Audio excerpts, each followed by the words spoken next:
Assalamualaikum warahmatullahi wabarakatuh. Pada video kali ini, saya akan membahas salah satu materi matematika, materi turunan. Nah, tepatnya materi kelas 11 matematika wajib di bab 7 ya.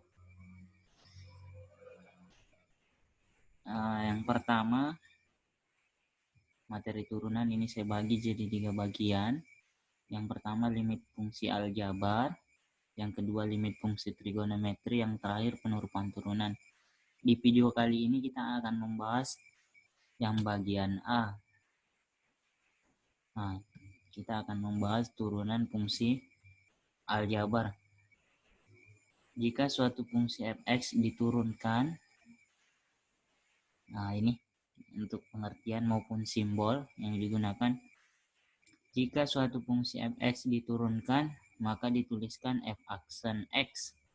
Atau kalau kita baca ya kayak gini ya, f aksen x, jadi tulisannya f aksen x. Untuk rumusnya nanti, ini rumus dasar yang akan kita gunakan. Jadi kalau kalian perhatikan rumusnya, di sini kalau misalkan dapat soal yang ada x-nya itu berubah jadi 0. Kalau cuma x, dia cuma kita ambil angka depannya ya. Atau nanti kita lebih perjelas di contoh soalnya.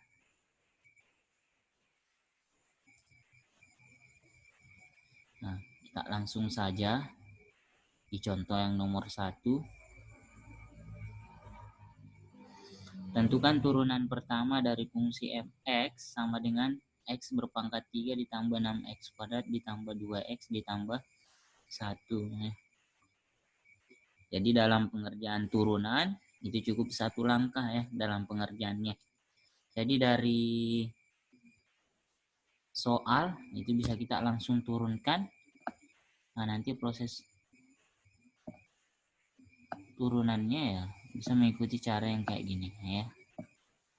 Nah, jadi di sini x berpangkat 3 ya. Ini kalau kita turunkan, dia jadinya 3x kuadrat.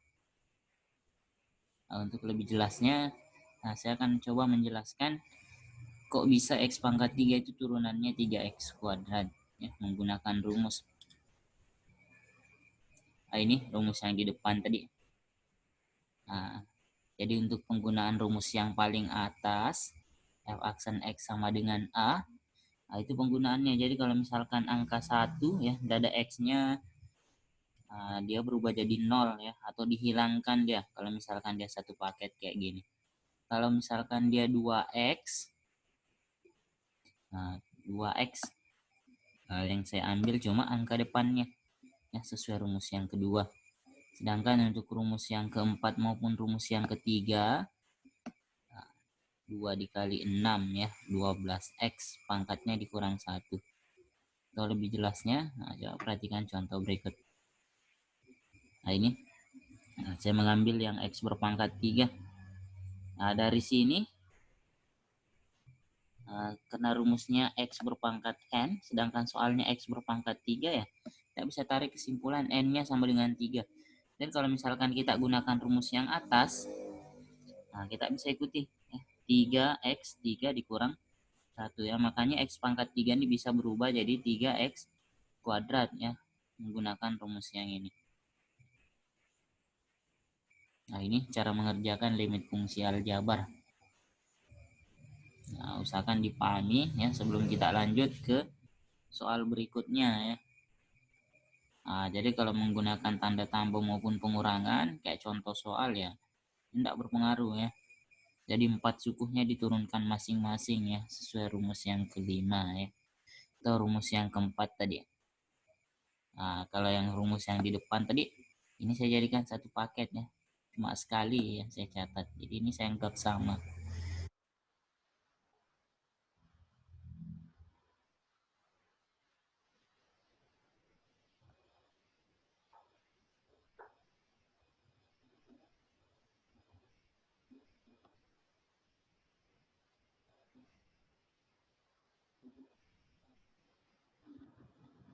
Kita lanjut. Ini soal dalam bentuk lain.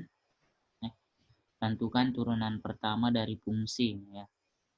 Untuk rumus yang ini, kalau kita lihat rumus yang dasar tadi, kita akan menggunakan rumus ketujuh ya untuk mengerjakan soal kayak gitu.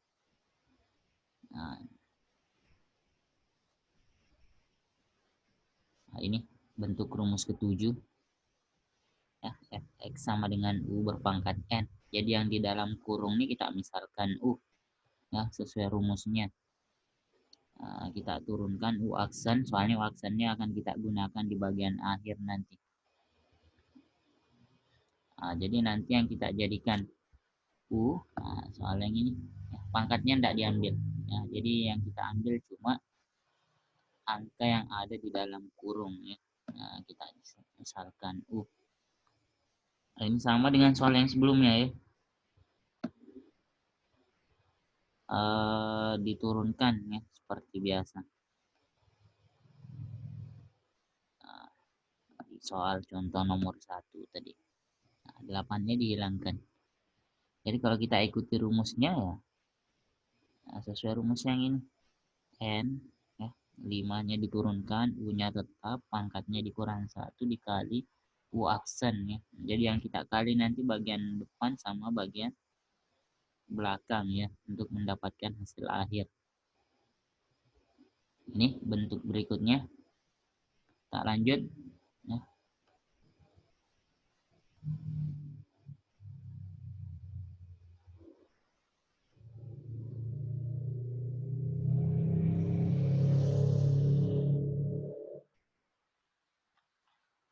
Tentukan turunan pertama dari fungsi ya. Jadi untuk bentuk ini, ini bentuk rumus kelima ya. Jadi di sini ada dua. Jadi kalau kalian perhatikan di sini ada dua. Jadi yang di depan,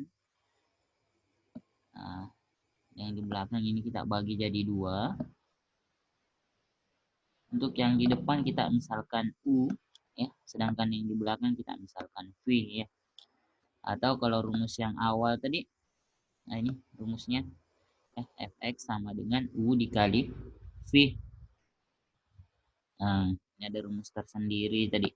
Jadi kalau misalkan perkalian U dikali V, ini kita bisa gunakan rumus U aksen V ditambah U V aksen ya. Atau kalau kalian lihat soalnya, ini dikali silang ya. U aksen dikali V dan U biasa dikali dengan V aksen ya. Dikali silang. Kalau pengoperasiannya ini dioperasikan seperti biasa. Dikali masuk yang sejenis ya kita jumlahkan untuk mendapatkan jawaban akhir.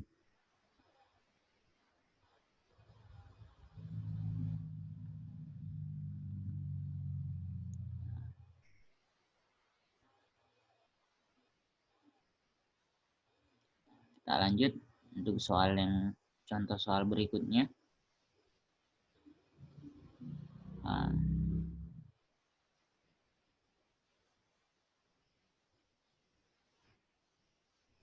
Nah, ini bentuk rumus ke-6. Nah,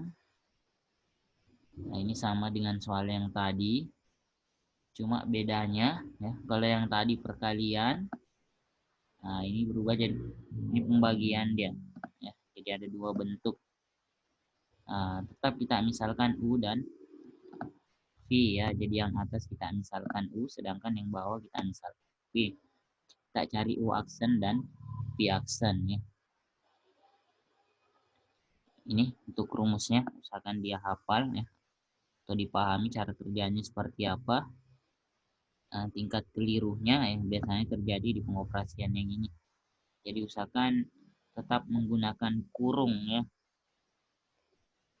Soalnya negatifnya sangat berpengaruh ya. Ini bisa jawabannya bisa keliru ya kalau misalkan tidak menggunakan kurung. Nah, ini jangan sampai buru-buru kerja ya. Ini soalnya F aksen 2 ya, bukan F aksen X.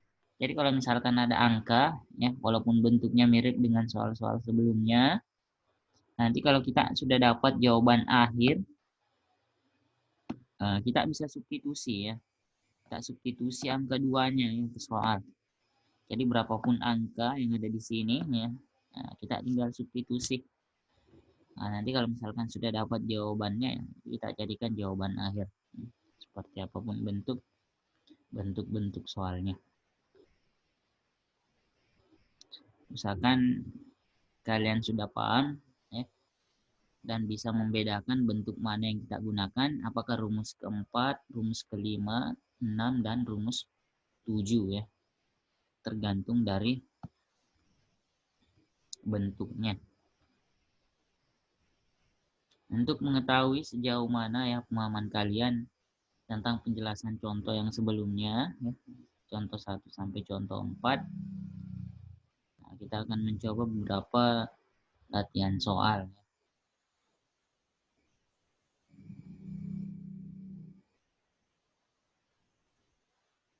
Kita mencoba beberapa latihan soal sambil menunggu ya, soalnya terbuka. Nah, usahakan cekerannya disiapkan ya. Ini ya ada beberapa soal. Sebelum saya munculkan jawabannya ya, saya kasih waktu ya 10 detik untuk mengerjakan satu bagian. Karena ini ada 8 bagian ya, kalian bisa kerjakan selama beberapa menit ke depan ya. Nah, berarti kalau misalkan saya kasih waktu 10 detik, mungkin bisa dikerjakan sekitar 1 menit lebih ya untuk soal-soal yang ini. Nah, paling lambat 5 menit lah ya, untuk soal ini.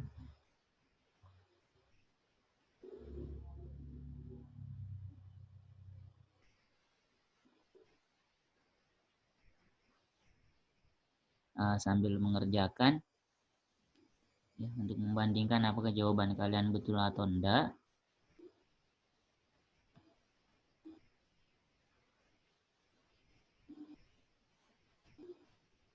Ini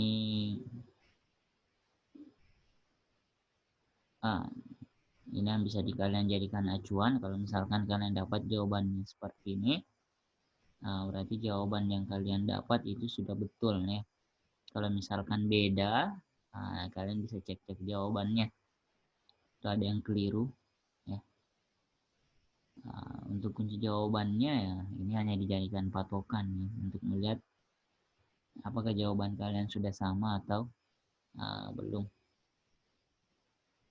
Cukup sekian ya untuk materi bagian A ya. Untuk materi bagian B dan bagian C itu bisa kalian lihat di video-video berikutnya ya.